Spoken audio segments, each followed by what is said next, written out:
हिमाचल की पुलिस आप अपना काम करें। हिमाचल प्रदेश की सरकार के मुख्यमंत्री के कहने पर दिल्ली की पुलिस को, हिमाचल की पुलिस ने जो है उनको गिरफ्तार करने की कोशिश की, उनको डिटेन तो किया ही किया, लेकिन उसके बावजूद फजीहत हुई है पूरे हिमाचल प्रदेश की इस तरह से। देखिए, बहुत ही दुर्भाग्यपूर्ण परिस्थिति है ये। दिल्ली में एक आयोजन होता है, एआई समिट होती है, जिसमें अनेकों देशों के राष्ट्राध्यक्ष आते हैं, अनेकों देशों के मंत्री आते हैं, बहुत बड़े स्केल पर उसमें पार्टिसिपेशन होता है। और उस समिट में यूथ कांग्रेस के नेता वहां पर कपड़े उतार करके प्रदर्शन करते हैं। और स्वाभाविक है कि जो अभी तक सारी चीजें जिस प्रकार से आ रही हैं, वो सारा का सारा प्रदर्शन राहुल गांधी और प्रियंका गांधी के इशारे पर उनकी उपस्थिति में सारी स्ट्रेटजी बनाई गई थी और उसके बाद उसको अंजाम दिया गया। कुछ लोगों की गिरफ्तारी हुई है उसमें, और स्वाभाविक रूप से कानून के मुताबिक जो होना भी चाहिए वो होना चाहिए। लेकिन हमें इस बात को लेकर के दुख है कि हिमाचल प्रदेश के सरकार हिमाचल सदन में इस सारी स्ट्रेटजी, सारी साजिश को, जो पार्टी के खिलाफ नहीं है, सिर्फ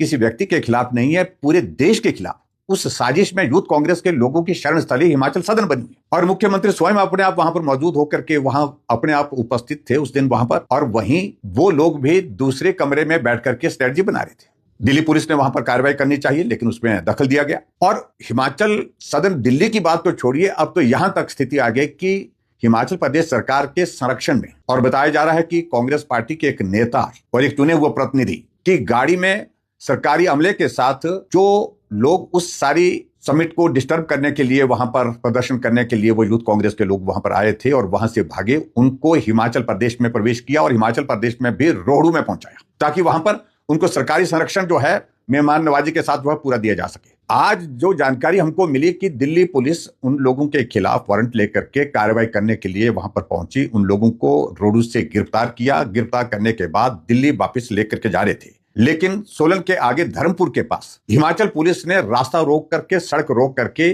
दिल्ली से आए लगभग 20 जो पुलिस के कर्मचारी, अधिकारी, उनको जो है वो डिटेन कर दिया। और डिटेन करने के बाद जुडिशियल मैजिस्ट्रेट के सामने फिर उसके बाद लाया गया, और जुडिशियल मैजिस्ट्रेट ने जब सारी बात को उनसे पूछा कि इनके खिलाफ क्या कार्रवाई, किस तरह की कार्रवाई करना चाहते हैं, क्या सबूत आपके पास है, किसके खिलाफ आप कार्रवाई किसके खिलाफ करना चाह रहे हैं, तो इस बात को लेकर के शिमला के जो पुलिस के जो एसपी हैं और उनके साथ और भी अधिकारी थे, वो अपना पक्ष रखने की स्थिति में नहीं हो पाए। और ऐसी सूरत में मैं सिर्फ इतना ही कहना चाह रहा हूं कि हिमाचल के नहीं है, उसके बावजूद भी गलत कामों में, गलत तरीके से जिस तरह से प्रदर्शन किया, उसमें उनको संरक्षण देने के लिए हिमाचल प्रदेश में पहुंचाना, ये अपने आप में एक बहुत ही निंदनीय कार्य जो है हिमाचल प्रदेश की सरकार ने किया है, मुख्यमंत्री ने किया है। प्रदर्शन होते रहते हैं, लोकतांत्रिक व्यवस्था के अनुरूप होते हैं, लेकिन अंतर्राष्ट्रीय स्तर पर भारत की छवि को तहस नहस करने के लिए जिस प्रकार से कांग्रेस का नेतृत्व आमदा हुआ है, ये सचमुच में बहुत ही दुर्भाग्यपूर्ण है। और दिल्ली की पुलिस सीधा केंद्र सरकार के अधीन आती है, गृह मंत्रालय के अधीन आती है। उस पुलिस को हिमाचल प्रदेश में कार्रवाई करने से रोकना, ये बहुत ही और भी दुर्भाग्यपूर्ण स्थिति मैं समझता हूं आज के इस दौर में हमको देखने को मिल रही है। आगे बढ़कर के मैं अगर बात कहूं, इंटरस्टेट ऑपरेशन जब होते हैं तो लोकल पुलिस की रिस्पॉन्सिबिलिटी बढ़ती है, नियम के अनुसार, कानून के अनुसार, कि जो पुलिस आती है उनके साथ कोऑपरेशन करना, उनके साथ कोऑपरेट करना। ये पहली बार हम देख रहे हैं कि हिमाचल प्रदेश की सरकार के मुख्यमंत्री के कहने पर दिल्ली की पुलिस को, हिमाचल की पुलिस ने जो है उनको गिरफ्तार करने की कोशिश की, उनको डिटेन तो किया ही किया, लेकिन उसके बावजूद फजीहत हुई है पूरे हिमाचल प्रदेश की इस तरह से कि गलत तरीके से, गैर कानूनी तरीके से जो प्रदर्शन किया गया, जहां देश के खिलाफ एक तरह का प्रदर्शन, देश के विरोध एक तरह का वो प्रदर्शन किया गया है, ऐसे लोगों को हिमाचल प्रदेश में शरण देना, ये बहुत ही निंदनीय है। मैं कड़े शब्दों में निंदा करता हूं, और निश्चित रूप से कानून के मुताबिक ऐसे लोगों, जिन लोगों ने सारी चीज को इस तरह से अंजाम देने की कोशिश की है, चाहे वो पुलिस के कर्मचारी है, पुलिस के अधिकारी है, वो उनके खिलाफ कार्रवाई होनी चाहिए, निश्चित रूप से कार्रवाई होनी चाहिए। और मैं ये भी कहना चाहता हूं कि हिमाचल की पुलिस आप अपना काम करें। आज भी नालागढ़ में मर्डर हुआ है,